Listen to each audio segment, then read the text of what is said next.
حضور نبی کریم علیہ السلام دا د الله محبوب دا ټول کائنات چې په ټولو انسانانو چې په ټول مخلوق چې په ټول حیوانانو چې مځکې په مخ باندې او اسمانو چې په غرو او دریابو چې الله کریم د هر شي سردار دو جن سردار صلی الله علیه وسلم رولجلای هر شي سردار د ټول انبیاء د ټول صحابه کل کائنات کا آ مرغان دی کا آ بوټي دی کا آ غرونه دی کا آ جناور دی هر چا چې مځکې په مخ باندې دی او اسمانو چې دی هر شي ته الله پاک د خپل محبوب کریم صلی الله علیه وسلم شان ورو پیژنده ہے او الله کریم فرمایي چې اې د ما بندگانو که چیرته ما د خپل محبوب کریم علیه السلام نه پیدا کولای ما به د دنیا نه پیدا کړي ما به د مځکې نه پیدا کړي ما به د اسمانونو نه پیدا کړي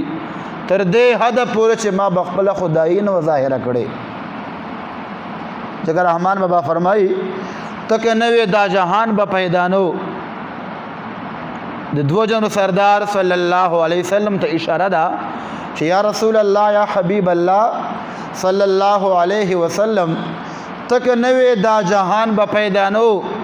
المرس پگمیز مکا اسمان با پیدانو تک نوے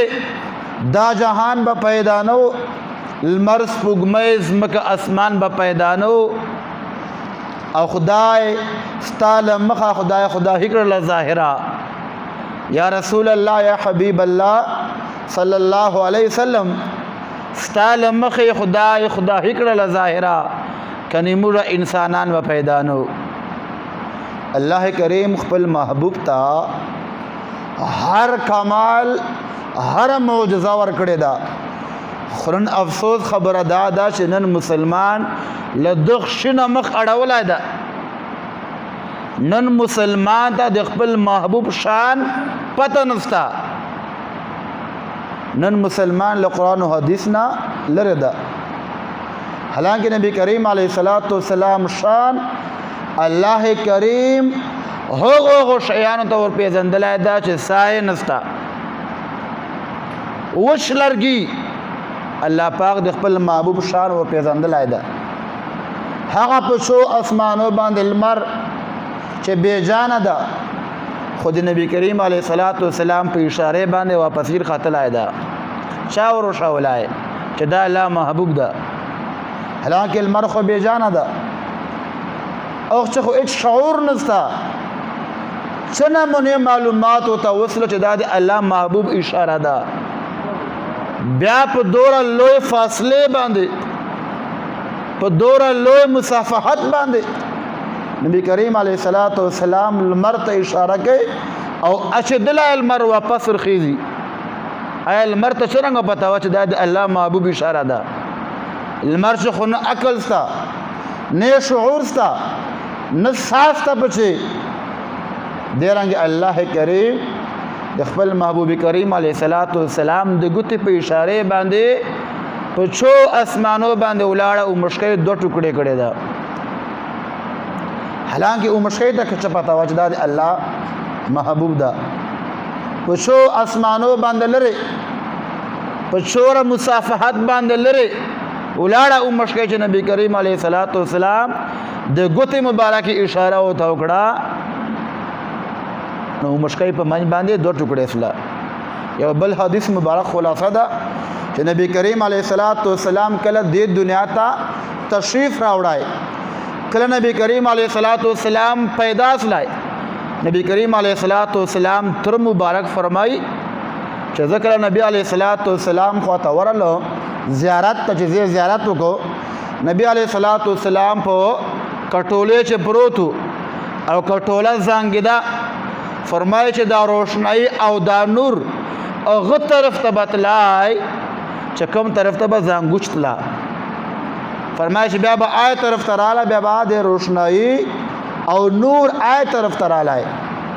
او فرمایي چې کله ما اسمان ته وکتل نو په اسمان چې اومشکۍ چې کوم طرف ته به د نبی کریم علیه الصلاۃ والسلام زنګوچ تلا اومشکۍ به هغه طرف ته تلا بیا به چې زنګوچ آی طرف ته راله بیا به اومشکۍ چې کومه د آی طرف ته راله دا روشنایي او دا نور اومشکۍ ور باندې